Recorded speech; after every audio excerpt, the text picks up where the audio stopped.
Flota La Macarena, pensando en sus clientes, trae nuevos vehículos y más horarios en la ruta Bogotá-Girardot-Bogotá, con frecuencias cada 20 minutos a partir de las 4:20 am. Nuestra nueva flota de buses cuenta con un servicio cómodo, directo, seguro, con una velocidad controlada y regulada. Además, encontrarán servicios adicionales como Wi-Fi, televisión Full HD, aire acondicionado, toma corrientes y sillas móviles de fácil acceso para personas con capacidad reducida. Las sillas cumplen con estándares de seguridad y confort. Flota La Macarena S.A. Mucho más de lo que usted se imagina.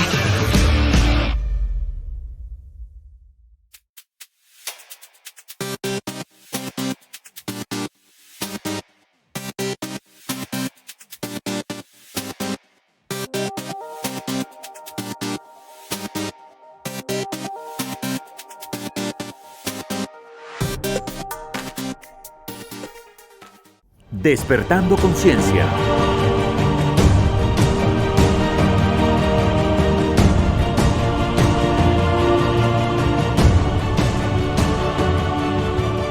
Con Rocío Adriana Páez.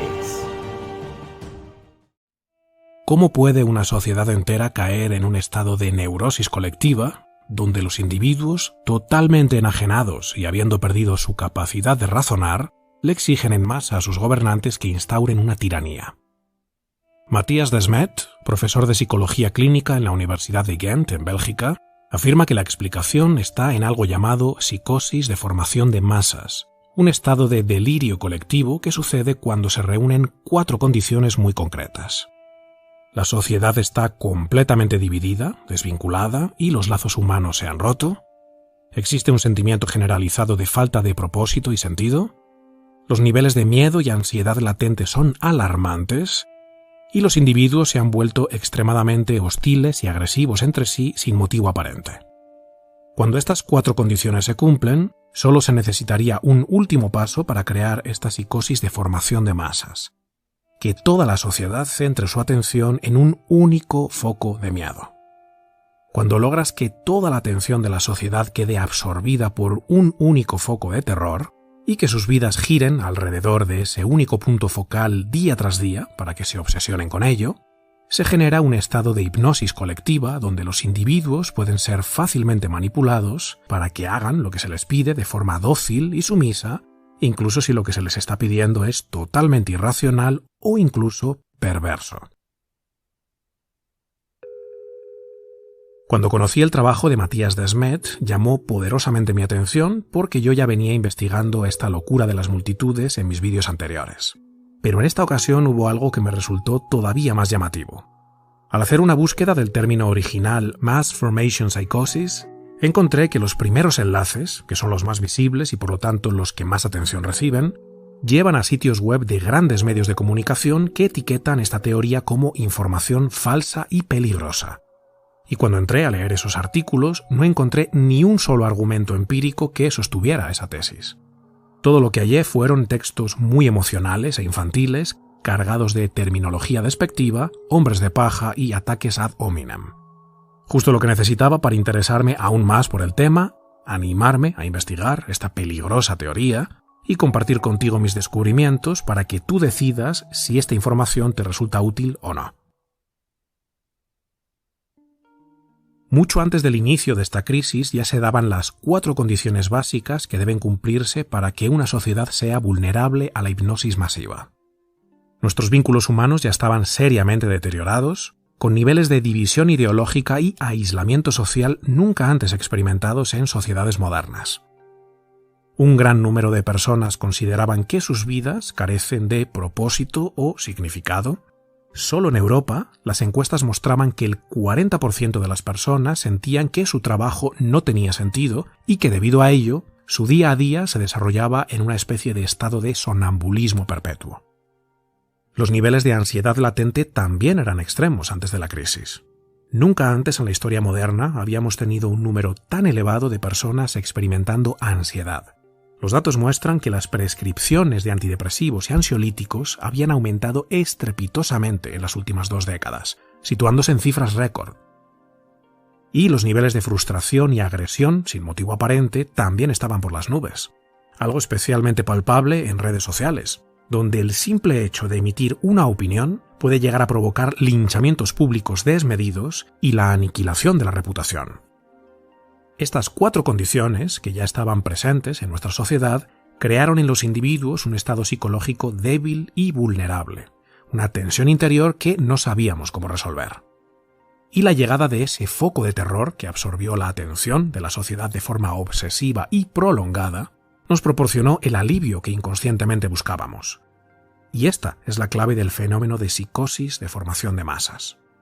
Porque a partir de 2020 a la sociedad se le dio un lugar súper específico donde colocar su miedo y ansiedad. Hasta entonces, todo ese aplastamiento psicológico que la mayoría de los individuos sentían no estaba conectado a una representación mental concreta. Era algo que cada quien experimentaba de forma subjetiva y en completa soledad, sin saber si los demás estaban pasando por lo mismo. Una ansiedad que no está conectada a una causa específica y tangible es extremadamente dolorosa y conflictiva para un ser humano porque no puede ser abarcada. El individuo, al no tener claramente delimitada la causa de su angustia y las posibles soluciones, tampoco sabe qué estrategias ejecutar para reducirla o eliminarla, lo que conduce a un descontento psicológico extremadamente difícil de soportar. Pero cuando en 2020 apareció un objeto tangible de terror, se creó en la población la disposición de conectar su ansiedad con ese objeto. Donde antes había un vacío psicológico abstracto, que cada individuo experimentaba a su forma, se creó una narrativa común que fabricó un sentimiento de dirección y propósito compartido, y trajo de vuelta esa conexión con otros humanos que ahora sí estaban pasando por lo mismo. De repente las personas se sintieron psicológicamente conectadas entre sí. Millones y millones de personas que antes no tenían nada que les uniera, ahora estaban de nuevo juntas en una lucha heroica contra el objeto de la ansiedad. La razón por la que compran la narrativa es porque conduce a este nuevo vínculo social que anhelaban sin saberlo, explica Desmet. La ciencia y la lógica no tienen nada que ver. Por eso, cuando los gobernantes les indicaron que esa lucha heroica implicaba el establecimiento de medidas autoritarias propias de las dictaduras más extremas, medidas que antes hubieran sido inimaginables, la mayoría estuvo de acuerdo. No solo eso, sino que en muchos casos exigieron que las medidas se endurecieran, que fueran más dictatoriales y draconianas, que exigieran más sacrificio para, de esa forma, sentir que se estaba haciendo por el grupo más de lo que resulta razonable, una entrega absoluta y desmedida. Así surgió en la sociedad un nuevo tipo de solidaridad, un nuevo tipo de vínculo social y un nuevo tipo de significado: acatar los mandatos. La gente no compra la narrativa oficial porque crean que sus argumentos son correctos, sino porque da sentido a sus vidas, dice Desmet. ¿Qué sucede con quienes cuestionan la narrativa dominante? Carecen de solidaridad y de espíritu ciudadano. Quienes se niegan a someterse a la presión de conformidad son ahora el objeto tangible hacia el que canalizar esa frustración y agresividad que ya formaban parte de las condiciones preexistentes. Si antes estabas crispado y no sabías muy bien por qué tenías tanta rabia contenida, ahora ya tienes claro hacia quién dirigir todo eso de forma justificada. Quienes osan negarse a recorrer el estrecho camino marcado por la masa y se niegan a sacrificarse por el bien común son la causa de tu ira. Ahora fíjate bien, un nuevo vínculo social, una conexión de la ansiedad con algo tangible, una nueva construcción de sentido y la posibilidad de aliviar la frustración y canalizar la agresividad hacia individuos que merecen ser despedazados por su falta de solidaridad. Las 4 condiciones de extrema inestabilidad psíquica, resueltas al mismo tiempo gracias a la llegada de un terror que alivia la tensión psicológica, nos muestra dónde poner nuestra atención y nos entrega una narrativa a la que poder adherirnos para sentir que estamos conectados con otros.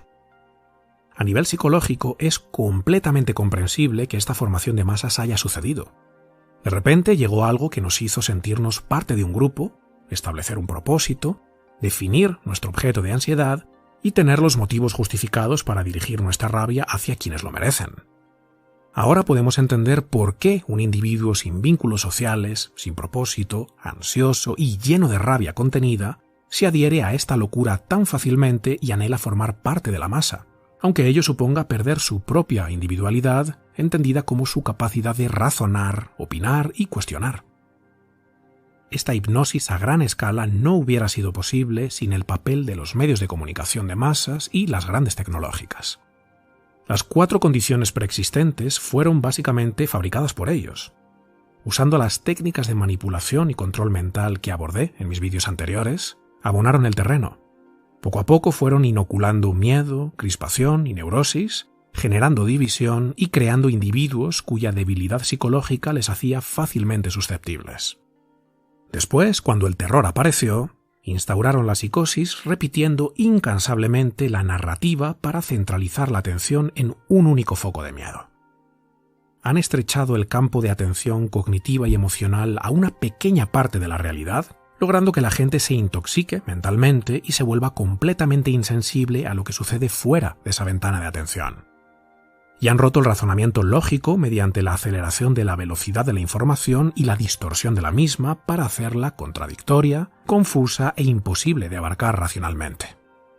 Los medios, sabiendo muy bien que lo que la masa anhela es la repetición de los mismos mensajes simples, fáciles de entender y muy visuales, nos han acosado una y otra vez con sus gráficos, números y mantras y han hecho un descarado uso instrumental de la manipulación y la mentira. Y han deshumanizado a las voces disonantes para poder justificar un trato inhumano hacia esos individuos bajo la bandera cuentista del bien común. Es normal que tantas personas hayan sucumbido ante la presión. La psicosis de formación de masas era inevitable y quienes cayeron en la trampa no pueden ser culpados. Y esta es, para mí, la clave de nuestra sanación colectiva: reconstruir nuestros lazos humanos. Esto es lo que urgentemente necesitamos como humanidad. Creo firmemente que si no recuperamos nuestros vínculos y reconocemos la soberanía y la humanidad de los demás, la actual división social nos llevará directos a un totalitarismo moderno donde el ser humano será relegado a una posición de código QR con una puntuación dentro de un sistema de crédito social. ¿Cuál es la clave de esta reconstrucción del afecto humano? Usar tu voz para decir lo que tú sabes que te corresponde decir. En una sociedad totalitaria, el objetivo es silenciar a quienes opinan distinto porque esas voces pueden romper la hipnosis. Cuando solo hay una voz y una narrativa, la locura perdura. Por eso quieren taparnos la boca, nunca mejor dicho. Hay metáforas que calan hondo en nuestra estructura psíquica. Pero callar y tragar tiene consecuencias mucho peores que levantarnos y plantar cara al mal. Pareciera que callarnos es la solución más fácil porque nos evita problemas, pero solo lo empeora todo, para ti y para los demás. Claro que da miedo, pero tienes a tu lado a mucha más gente de la que crees, solo que no los ves. Fíjate qué interesante. En una sociedad totalitaria, solo el 30% de la gente está realmente atrapada en la formación de masas. Del 70% restante, el 40% permanece en silencio y se conforma con la narrativa dominante porque ellos nunca van contra la corriente, y hay otro 30% de personas que no creen en la narrativa y no la cumplen. Es decir, el 30% que no se pliega piensa que hay mucha gente en su contra, y el 40% de los que callan y guardan silencio también piensan lo mismo. Por eso la narrativa dominante parece impregnarlo todo, parece venir de todas partes, pero no es así. Los totalitarios son una minoría que parece mayoría. Solo tenemos que atrevernos a usar nuestra voz. Romper el silencio.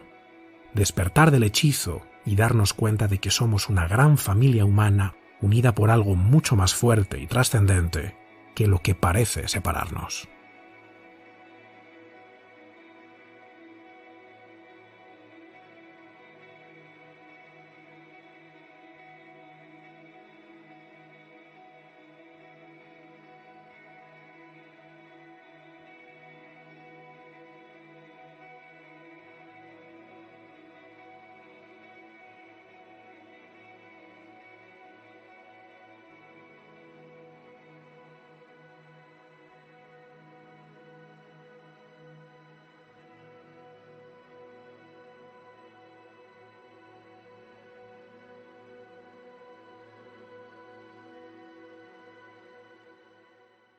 Y si crees que los hombres duros son peligrosos, espera a ver de lo que son capaces los hombres débiles.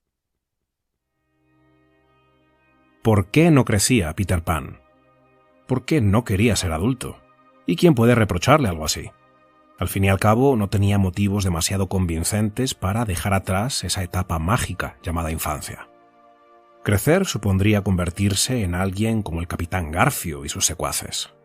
¿Quién, en su sano juicio, querría renunciar a su dorada niñez para convertirse en eso?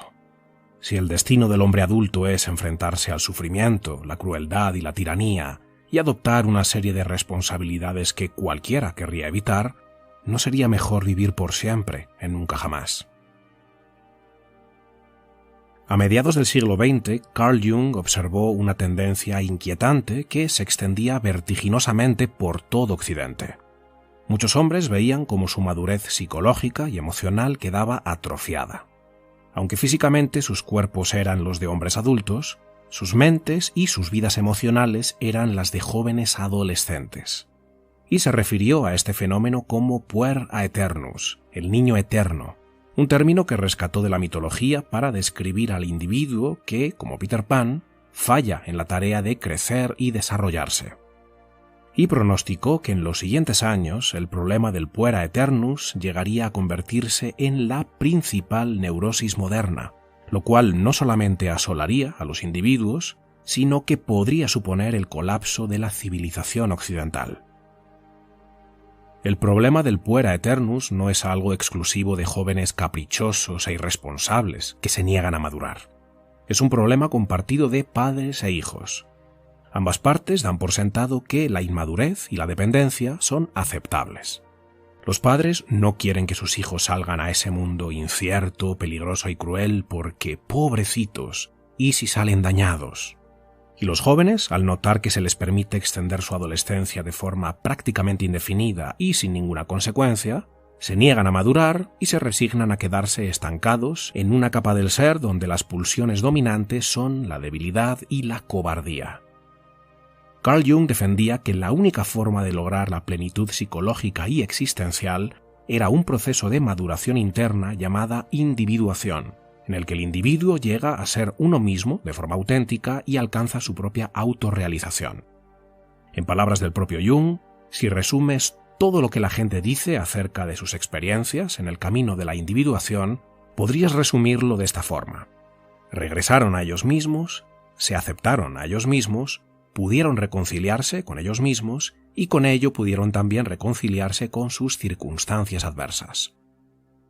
El hombre niño, por el contrario, vive en una perpetua inmadurez que no solo impide su progreso, sino que le lleva a buscar la regresión. Inconscientemente quiere regresar a la seguridad y el confort de la primera infancia, que se caracteriza por la total ausencia de responsabilidades. Y esta es la principal diferencia entre un infante y un adulto, la adopción de responsabilidades. El hombre niño, en su afán de retraerse, nunca se embarca hacia las aguas desconocidas de la independencia, lo que le resta capacidad de tomar sus propias decisiones, asumir riesgos, planificar, establecer metas significativas, construir habilidades, corregir sus errores, hacer sacrificios y, en definitiva, hacerse responsable de sí mismo. Jung, al igual que ya hiciera Nietzsche cuando habló del último hombre, supo ver que una sociedad de hombres-niño avanza temerariamente hacia su perdición, ya que estos individuos débiles están incapacitados para oponerse al mal, la tiranía y el totalitarismo. Uno de los rasgos principales del puer aeternus es su total docilidad. Su falta de madurez le convierte en un individuo pasivo, sumiso y fácilmente manipulable que obedece ciegamente las órdenes de sus líderes porque no tolera meterse en problemas. Es absolutamente incapaz de tomar riesgos, ponerse en situaciones de peligro o traer conflicto a su vida. Su afán es únicamente conservar su seguridad y comodidad, y si para ello tiene que hacer esas cosas que sabe que no están bien, pero que sus gobernantes le piden que haga por el bien común, pues las hace. No porque le importe especialmente el bien común, sino principalmente porque su única aspiración es conservar su vida apacible. Si alguien tiene que ponerle freno al mal y la injusticia, que sea otro. ¿Por qué el problema del puer aeternus ha florecido en nuestras sociedades modernas con tanta facilidad? Una respuesta hacia la que Jung apuntó estaría en su concepto de la sombra.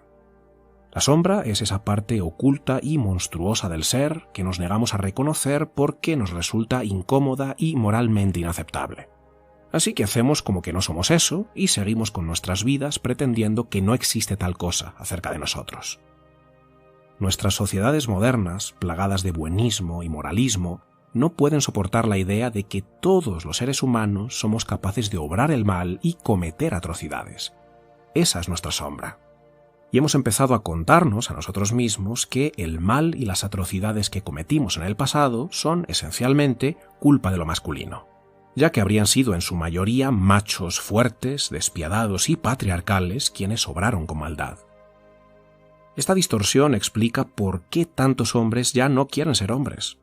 Si no hay nada en la masculinidad digno de ser admirado, nada noble y valioso, y madurar significa convertirnos en miembros de un patriarcado tóxico que la sociedad actual detesta, mejor no crecer y fortalecerse. El problema de este planteamiento es que está completamente pervertido. El hombre cruel y lleno de ira que solo usa su poder de forma corrupta no es el hombre fuerte, sino el débil. Cada vez que los seres humanos hemos tenido que soportar el infierno de la opresión y la tiranía, no fue por culpa de hombres fuertes y valientes. Quienes instauraron eso fueron hombres débiles, corruptos y miserables, que o bien participaron activamente, o bien permitieron que sucediera porque no tuvieron el valor de decir no. El hombre bueno no es inofensivo. El hombre bueno es, en realidad, alguien muy peligroso, pero que sabe mantener eso bajo dominio voluntario, dice Jordan Peterson. Jung sabía que una sociedad que niega la realidad de nuestra naturaleza humana y en lugar de ello fantasea con la idea luminosa de que somos incapaces de hacer daño a nadie, está condenada. Aunque nos encante pensar acerca de nosotros mismos como angelitos inofensivos, eso simplemente no es verdad. Todos tenemos capacidad para obrar el mal. Bajo las condiciones correctas, todos podríamos llegar a cometer barbaridades inimaginables. Y la negación de este hecho amplifica el problema del mal porque nos quita la capacidad de integrarlo y contenerlo. En un mundo donde el mal es real, el hombre débil dice, los malos son los fuertes. Pero el hombre fuerte dice, no permitiré que el mal que vive en mí dañe a otros. Acepta la posibilidad del mal y se opone a la posibilidad del mal. Toma responsabilidad y desarrolla la fortaleza que le permite sobreponerse a sus bajas pasiones, impidiendo así que el mal prolifere.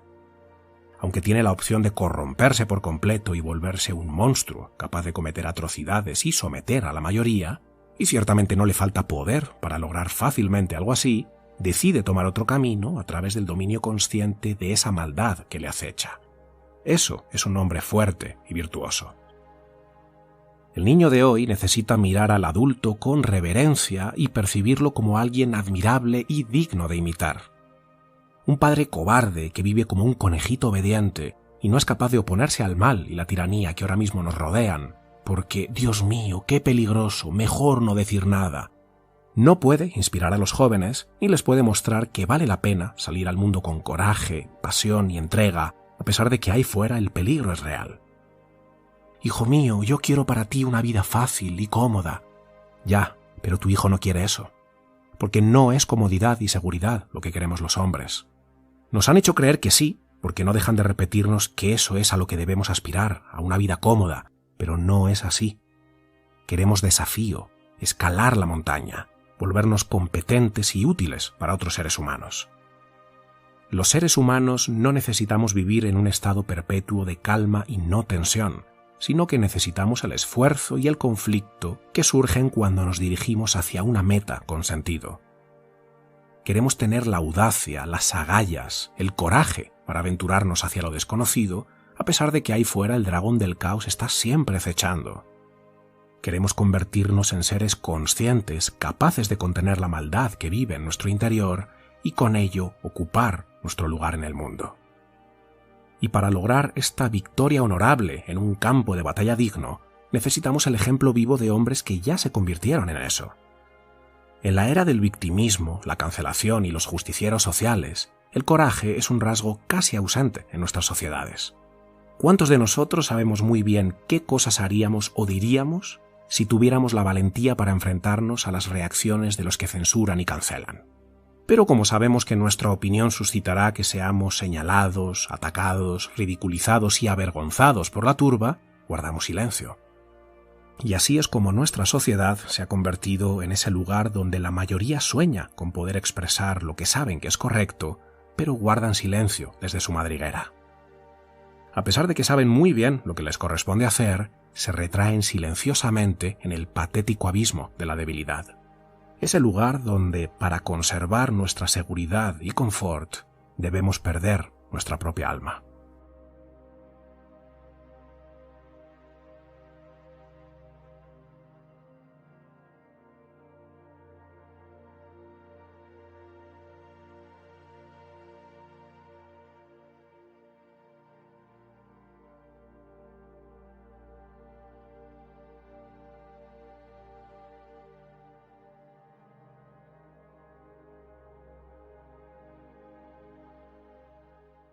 Nunca antes en la historia habíamos registrado un número tan elevado de personas con ansiedad. Solo en los últimos 2 años los casos mundiales han aumentado un 28%, con un consecuente incremento del 25% en la prescripción de antidepresivos y ansiolíticos. Dadas las circunstancias excepcionales que atravesamos como humanidad, podría parecer razonable que los niveles de ansiedad se hayan disparado de esta forma. Sin embargo, es importante destacar que la ansiedad no surge de las situaciones como tales, sino que es el resultado de factores psicogénicos, es decir, la forma en la que lidiamos mental y emocionalmente con nuestras circunstancias de vida. Y en este vídeo voy a compartir contigo un sencillo enfoque psicológico que ha demostrado eliminar la ansiedad de forma muy eficaz. No es la única forma de enfrentar la ansiedad. De hecho, en este canal ya he compartido contigo varios vídeos con diferentes planteamientos, pero la estrategia que hoy voy a compartir contigo merece un vídeo aparte, así que allá vamos. Hoy sabemos que la ansiedad, ese estado de inquietud mental extrema e intensa agitación física, tiene una causa psicológica principal: la obsesiva inseguridad ante lo incierto y desconocido. Las personas con ansiedad se sienten completamente incapaces de lidiar con cualquier evento inesperado. Así que cuando sus pensamientos les presentan la posibilidad de que algo así podría llegar a suceder, se sienten indefensos, sobrepasados y ansiosos.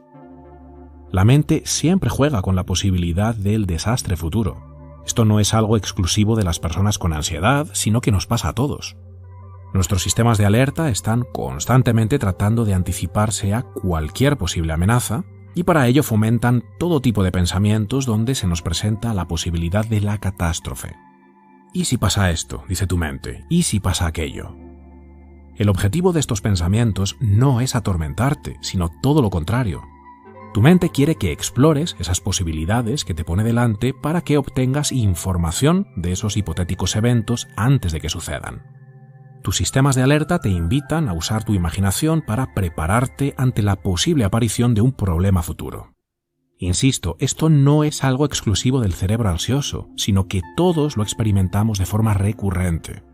De hecho, imaginar problemas y desgracias es una de las formas en las que los seres humanos reunimos conocimiento acerca de la realidad, por extraño que parezca. Cuando imaginamos escenarios futuros problemáticos y tratamos de considerar las posibles soluciones, estamos preparándonos para vivir con una mayor destreza en el presente. Es lo que un científico o un ingeniero hacen todo el tiempo: anticipar posibles desastres. ¿Qué pasaría si el problema X llegara a suceder? ¿Qué posibles soluciones podemos darle al problema X antes de que aparezca? Y en caso de que no podamos evitar la aparición del problema X, ¿qué podemos hacer cuando aparezca? ¿Cómo lo manejamos? La persona con ansiedad, en cambio, no se permite a sí misma usar la imaginación como fuente de conocimiento, sino que solamente la usa como fuente de temor. Cuando sus sistemas cerebrales de alarma crean pensamientos de preocupación, la persona ansiosa se queda ahí, dando vueltas y vueltas en el problema, pero no se adentra en la imaginación de la solución. De esta forma, nunca obtiene la información que sus sistemas de alarma querían que obtuviera, lo que provoca que las regiones cerebrales involucradas en la amenaza empiecen a funcionar en bucle. Por eso la ansiedad aparece. Y cuando aparece, tú quieres escapar de ahí, naturalmente, porque no es nada agradable. Así que tratas de reprimir todos esos pensamientos que te presentan la posibilidad de algo incierto y desconocido porque te aterrorizan. No quieres ni pensar en ello, ¡qué miedo! Pero intentar reprimir estos pensamientos solo provoca que se manifiesten con más fuerza. Tu cerebro, al notar que te resistes a ellos, los hace más intensos y repetitivos para que te resulte imposible seguir ignorándolos o suprimiéndolos, lo cual provoca aún más ansiedad. Es como si tu cuerpo hubiera activado la alarma antihumo, pero tú, en lugar de permitir que los aspersores de agua funcionen, le echas gasolina al fuego. Un círculo vicioso que te sumerge en un ciclo de constante ansiedad. ¿Cuál es la solución? Tienes que entrar de lleno en lo incierto y desconocido. En lugar de reprimir tus pensamientos incómodos, tienes que permitir que se desarrollen y sigan su curso para, de esta forma, reunir la información que tus sistemas de alarma quieren proporcionarte. A esto lo llamaremos especulación creativa. Cuando aparece una preocupación, mucha gente se queda en el «Dios mío, ¿qué voy a hacer?», pero no elaboran. Solo se repiten esa pregunta una y otra vez como una forma de lamento, pero sin ninguna intención de explorar la respuesta. Toma una de esas fantasías que te están torturando y deja que se desarrolle. En lugar de quedarte perpetuamente preguntándote ¿y si pasa esto? ¿Y si pasa esto? Ve ahí, imagina que realmente sucedió y responde a la pregunta.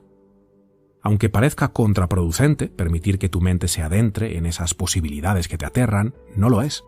Al evitar caer en la supresión de pensamientos y obtener la información que tus sistemas de alarma buscaban, permites que los aspersores funcionen y el fuego se apague. ¿Cómo se logra esta especulación creativa? Bueno, pues hay 3 formas principales de hacerlo. La primera es observar desapegadamente tus pensamientos y permitir que se desarrollen sin caer en reacciones emocionales caóticas. Las personas que practican mindfulness, por ejemplo, hacen esto mismo en sus meditaciones. Observan sus pensamientos desde una posición de testigo, como si vieran una película. Es una capacidad que todos tenemos y que se desarrolla con práctica, así que meditar con mindfulness sin duda te puede ayudar mucho y yo le daría una oportunidad. En este canal puedes encontrar varias meditaciones guiadas gratuitas. Miles de personas las usan a diario y en los comentarios te puedes hacer una idea de cómo exactamente les están ayudando. La segunda forma de lograr esta especulación creativa es la propia terapia clínica. Bajo la guía de un profesional clínico, elaboras esas preocupaciones durante la sesión. Si te sientes más seguro contando con el apoyo profesional de un terapeuta cualificado que te acompañe en el proceso, esta opción podría ser ideal para ti. Y la tercera forma, que para mí es la forma más sencilla y eficaz de especulación creativa, es escribir. La escritura ordena el caos de pensamientos. Es una forma de organizarlos coherentemente con un hilo conductor que puedes seguir fácilmente. A mucha gente le cuesta dejar que su mente elabore esas fantasías porque sus pensamientos se mezclan frenéticamente en la cabeza. Se agolpan los unos sobre los otros y cuando quieren ocuparse de uno ya hay otros 5 que les atropellaron. Pero escribir pone orden en ese caos. ¿Qué escribes exactamente? La historia de lo que harás cuando eso que tanto te preocupa suceda. Por ejemplo, te preocupa perder tu empleo y no tener dinero para pagar la casa y mantener a tu familia. Tomas esa preocupación, que tu mente suele rumiar de forma insistente, y dejas que se desarrolle imaginando que ya sucedió. Ponte en esa situación donde lo peor ya pasó y avanza a partir de ahí para extraer la información de esa posibilidad. Estás en casa en tu primer día como desempleado. ¿Qué vas a hacer? ¿Por dónde vas a empezar a solucionar esta catástrofe? Porque tienes que hacer algo. Lamentarte no va a solucionarlo. ¿Cuál es la prioridad? La prioridad es encontrar un empleo, evidentemente. Muy bien, ya sabes lo que necesitas. Ya tienes un objetivo, que no es poco. Ahora, ¿qué primer paso podrías dar para encontrar un empleo? Consideras tus opciones, las exploras, las imaginas. Si esto no funciona, ¿con qué podría probar? Ok, creo que podría hacer esto otro. Y escribes todo lo que vas descubriendo. De esta forma, no solo obtienes la información que tus sistemas de alarma querían que te llevaras, sino que desarrollas la fortaleza psicológica que te permite enfrentarte a lo incierto y desconocido sin perder la cabeza. Este acto de especulación creativa es un mensaje claro para tu estructura psíquica. Si lo que más me asusta llegara a suceder, no saldré corriendo. Me enfrentaré a ello y podré con ello. Esta confianza la desarrollas dejando que tu mente llegue a esas fronteras oscuras que ahora evitas y permitiendo que todas esas posibilidades que sueles reprimir se desenvuelvan. Enfrentar tus temores de forma voluntaria hace que el sistema de amenaza y peligro quede desactivado y en lugar de ello se active el sistema de desafío, que reúne toda una serie de recursos psicofisiológicos completamente diferentes, diseñados para ayudarte a superar los desafíos, seguir avanzando y, muy importante, producir emociones positivas. Toda tu estructura psicológica y fisiológica se orienta a la superación, no al lamento, la parálisis o el pánico que te hunden en la ansiedad. Así que no te vuelves menos miedoso, sino más valiente, y no es la misma cosa en absoluto. Tú no niegas que el mundo es un lugar lleno de incertidumbre y peligros. Tú sabes muy bien que la maldad, la adversidad y el sufrimiento te tocarán tarde o temprano. Pero también sabes que encontrarás la forma de sostenerte a ti mismo y transitar esos momentos de extrema dificultad sin permitir que te despedacen. Y saberte capaz de esto hace que tu autopercepción se vuelva fuente de emoción positiva.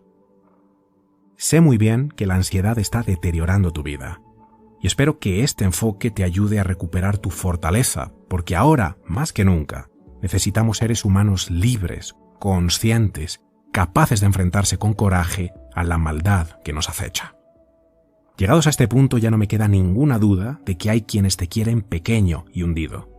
Quieren que tu ansiedad te consuma porque eso te vuelve más manipulable. No lo permitas. Tienes a tu disposición multitud de herramientas de eficacia probada. Este mismo canal está repleto de ellas. Empieza a usarlas ahora mismo para salir del agujero, conviértete en quien puedes llegar a ser y ocupa tu lugar en el mundo. Mucho ánimo. Ojalá el anillo nunca hubiera llegado a mí. Ojalá nada hubiera ocurrido, lamentó Frodo. Eso desean quienes viven estos tiempos, pero no les toca a ellos decidir. Lo único que podemos decidir es qué hacer con el tiempo que se nos ha dado, respondió Gandalf. ¿Por qué estoy aquí? ¿Qué significa ser humano? ¿Cómo debería vivir mi vida? ¿Tiene sentido mi existencia? Las preguntas más profundas y ancestrales del ser humano no han logrado ser respondidas. Sin embargo, a pesar de que esto que llamamos realidad es un completo misterio que tal vez nunca sea resuelto, podemos hacer que nuestra existencia sí tenga sentido en medio de tanto sinsentido. Podemos convertirnos en quienes realmente somos, vivir nuestra vida de forma auténtica, construir un camino significativo y resolver a nuestra manera el eterno problema de la vida del ser humano. Y esta es la propuesta de los filósofos existencialistas. El existencialismo no es un sistema o conjunto de doctrinas, ni tampoco una forma de vida. Es más bien un empeño por comprender la realidad. Trata de usar los conflictos que emergen de la condición humana para rescatar, a través de ellos, un autoconocimiento que nos permita forjar nuestro propio camino de vida. Freud afirmaba que si eliminamos los factores estresantes de la vida cotidiana, lo que queda es un ser humano mentalmente sano. Para desarrollar una patología tendrías que haber sido dañado de alguna forma, pero si no has estado expuesto a algún trauma, entonces eres perfectamente racional y tu vida mental está en completo equilibrio. Los existencialistas no creían esto. Para ellos, el estado natural del ser humano no sería la calma, la templanza y el autodominio, sino que la realidad fundamental de la existencia del hombre sería confusión, irracionalidad y sufrimiento. Sin embargo, a pesar de que la enfermedad mental y la angustia están engranadas en el propio ser, los existencialistas no usan esto como una justificación para caer en la apatía, el victimismo y la desesperación, sino todo lo contrario. Ellos proponen que cada individuo debe contrarrestar esas fuerzas negativas para que la vida no se vuelva insoportable. Y esta es la clave del existencialismo. Aunque la vida tal vez no tenga un sentido objetivo, los hombres podemos crear nuestro propio sentido. Debemos ser nosotros mismos quienes buscamos el propósito de forma única y personal, ya que ningún sistema puede proporcionar una respuesta simple y definitiva a la cuestión del sentido de la vida. Los sistemas que afirman tener respuesta a preguntas existenciales son los que te alejan de vivir una vida auténtica. Uno de los considerados padres del existencialismo es el filósofo danés Søren Kierkegaard. Para él, la búsqueda de sentido es algo inherente a la condición humana. Todos anhelamos encontrar sentido, es una necesidad del hombre. Sin embargo, el universo existe sin un propósito definido. Incluso si Dios es el creador del universo, lo cual muchos existencialistas no niegan como posibilidad, no lo creó con un propósito fijo, sino que sería tarea de cada individuo encontrar significado o elegir a qué atribuirle significado. De esta forma, el sentido se iría desplegando a medida que construimos intencionalmente nuestro propio camino de vida. ¿Cómo construimos este camino? Lidiando sabiamente con dos contrarios que forman parte de nuestra existencia, lo finito y lo infinito. Lo infinito es el mundo de las posibilidades ilimitadas, lo desconocido, lo que existe como potencial no expresado. Todo lo que podría llegar a ser, pero todavía no es porque no ha sido concretado.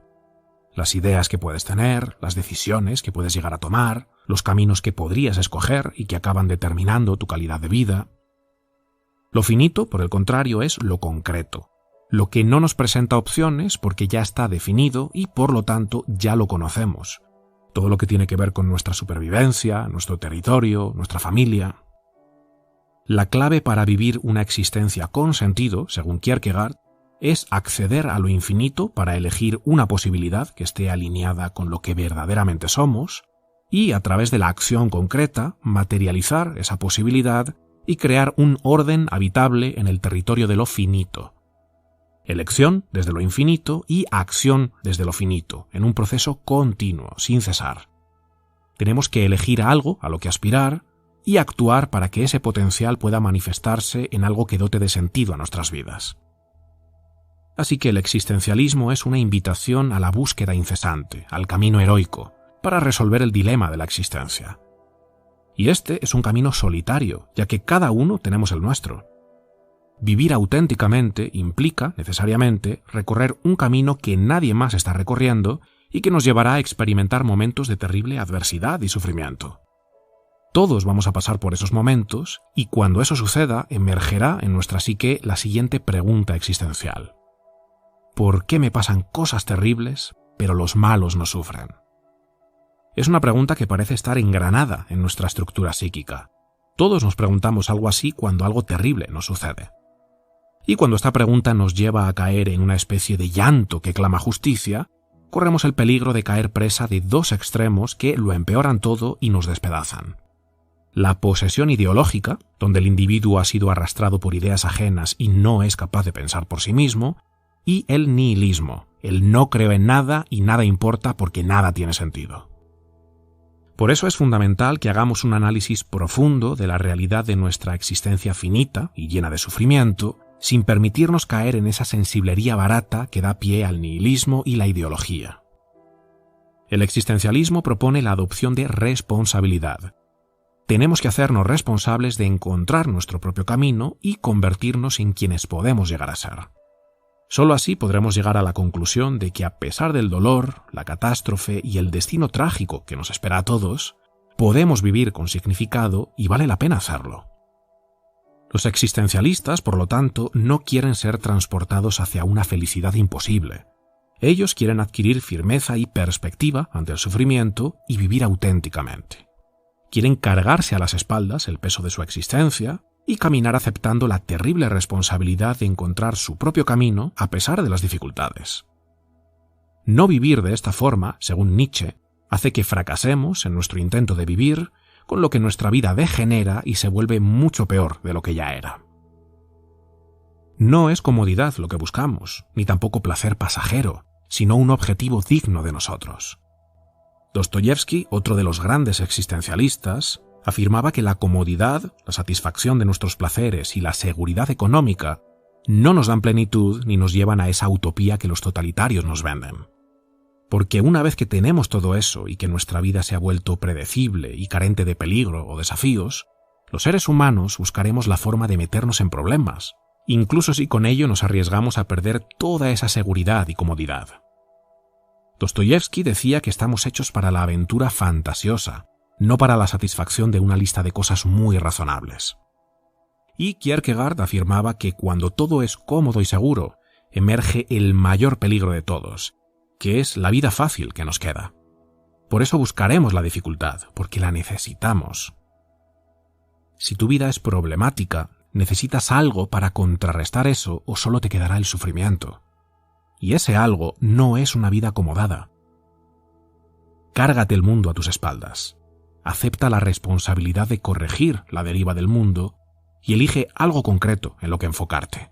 Un objetivo noble que tú consideres valioso y significativo y que tú sepas que de alguna forma te corresponde hacer. Esa carga que aceptas le aporta tanto valor al mundo que hace que tu existencia merezca la pena. Si abandonas tu responsabilidad y caes en el nihilismo o la posesión ideológica, lo que te espera es una desesperación insoportable y serás seducido por ese totalitarismo que convierte lo que ya era malo en algo horrible, multiplicando tu sufrimiento y finalmente extendiendo tu propia desesperación a una sociedad entera. Tu existencia es importante.